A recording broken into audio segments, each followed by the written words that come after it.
नमस्कार। एक विशेष कार्यक्रम आमर जारी रही एक छोटिया प्रयास भुवनेश्वर थिबा समस्त शैव पीठ को नहीं।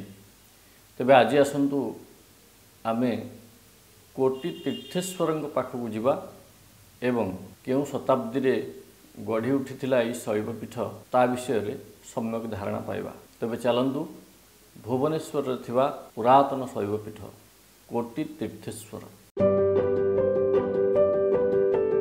कोटि तीर्थेश्वर मंदिर सोमवंशी राजामानंक द्वारा कलिंग पंचरथ शैली रे एकादश शताब्दी रे निर्मित होइथिला।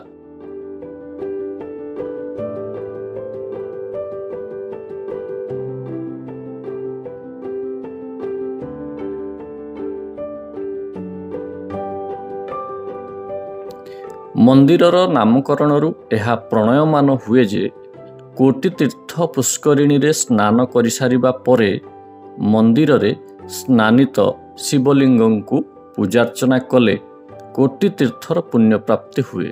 पीढ़ देउल ढांचारे निर्मित एही कोटि तीर्थेश्वर मंदिर चैत्र मासर दमनांक चतुर्दशी रे अधिक लोकलोचन को आसे।